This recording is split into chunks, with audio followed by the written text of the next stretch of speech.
This is Real News Media TV, coverage you can trust. Please like, share, subscribe, and hit the notification bell. Select all for daily news updates. Good morning, my Real News Media TV family. Thank you so much for tuning in this morning, and I'm wishing for everyone a wonderful and a productive day.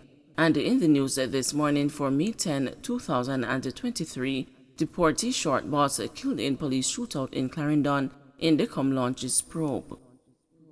A man killed in a police shootout at River Road in Freetown, Clarendon on Monday was deported from the United Kingdom for illegal drugs. The deceased 42-year-old Andre Brown, aka Short Boss, from Avery Housing Scheme in Old Harbour, St. Catherine, was shot dead after he reportedly fired at lawmen when he was accosted. The Independent Commission of Investigations has launched a probe into the incident. It was reported that around 2:45 p.m., police acting on information went to River Road and accosted a group of men, including Brown, at the back of a container shop. Brown, it is alleged, pulled a firearm and started shooting at the police team, who took evasive action and returned the gunfire in his direction. Police said Brown fell to the ground, clutching a Bersa pistol with the serial number erased. Upon seizing the weapon, police discovered it had a magazine containing 3.380 caliber rounds. Brown was assisted to the Maypen Hospital where he succumbed to his injuries. Police later said an interrogation of the local database revealed that Brown was deported from the United Kingdom on Sunday, September 27, 2008 in relation to narcotics.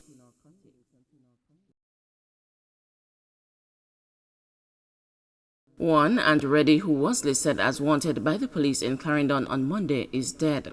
Senior police sources confirmed the death of the wanted man, born Menelek Young Sam, who had released the social media videos threatening several people, including lawmen. The body of a man found in Paul Mountain, Kitson Town, St. Catherine on Tuesday afternoon is believed to be that of Young Sam. Young Sam was wanted for several crimes committed across the division and was considered armed and a threat to residents and the lawmen in the parish. Police said the body was seen lying face down in bushes with what appeared to be multiple gunshot wounds. Reports were that around 2 p.m., residents stumbled upon the body and notified the authorities. Section of Fern Gully impassable due to oil spillage. Police are advising motorists that a section of the Fern Gully Main Road in St. Anne is impassable due to an oil spillage that occurred earlier Tuesday. Motorists are being advised to use the Breadnut Hill, Chalky Hill, and Edward Seaga North-South Highway or other alternative routes where possible. Motorists are also being urged to obey the instructions of the police. Curfew imposed in sections of Mount Salem following double murder. A 48-hour curfew has been imposed in Mount Salem, St. James, following the murder of 2 men and the injuring of another on Monday. This curfew is in addition to the existing zone of special operations in the community. The curfew began at 6 p.m. on Monday, May 8, and will remain in effect until 6 p.m. on Wednesday, May 10. The boundaries of the Mount Salem Zozo curfew are north along Mount Salem Main Road, west along Barrett View Drive, Catherine Drive, and the Jar Terrace, south along Mount Salem Gully, east along Catherine Mount. During the hours of the curfew, all persons within its boundaries are required to remain within their premises unless otherwise authorized in writing by the ground commander. Curfew imposed on Jones Avenue, St. Catherine. A 48-hour curfew has been imposed in sections of Jones Avenue in the St. Catherine North Police Division in response to an upsurge of violence in the community. The curfew started at 6 p.m. on Tuesday and will remain in effect until 6 o'clock Thursday evening. The police say they are seeking to apprehend the criminals and seize illegal firearms, ammunition, dangerous drugs, and wanted persons. They say they are also targeting persons of interest while seeking to prevent an escalation of crime within the community. Government to announce a fare increase for transport operators soon. Following increase in calls from public transport operators for an increase in fares, Transport Minister Audley Shaw has disclosed that the government is about to make an announcement of new fares. He was making his contribution to the sectorial debate in the House of Representatives on Tuesday afternoon.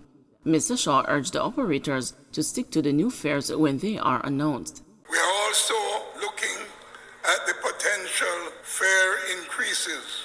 And when those fare increases come, I want to advise everybody right now, those fare increases must be strictly adhered to. Strictly adhered to. The conduct of people charging anything they want, that has to stop.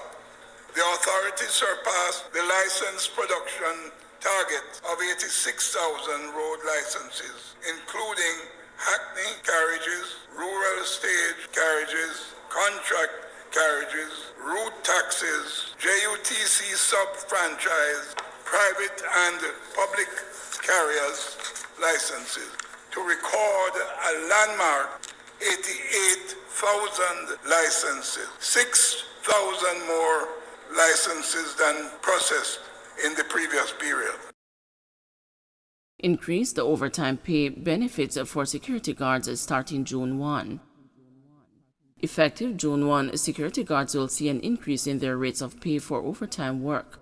They will also benefit from upgraded life insurance coverage. Labor and the Social Security Minister Carl Samuda made this announcement on Tuesday in the House of Representatives.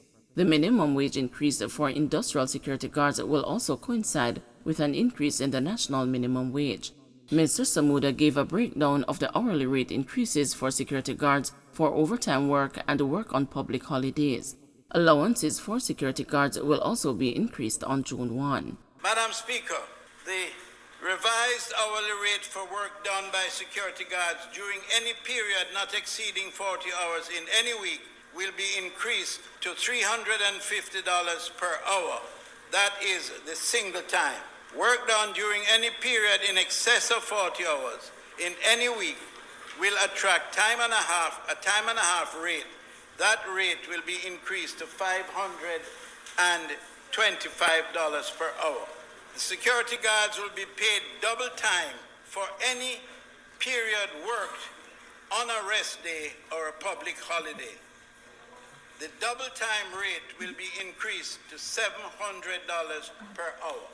Laundry allowance, which will move from $47.62 to $52.38 per hour. Firearm premium allowance moves from $51.95 to $57.15 per hour. And dog handlers premium allowance will move from the current $35.72 to $39.29 per hour. The new rate for work done during any period not exceeding 40 hours in any week, the single rate will be increased to $325 per hour. Time and a half will be increased to $487.50 per hour for work done in excess of 40 hours in any week. And double time rate will be increased to $650 per hour for work done during any period on a rest day or on a public holiday.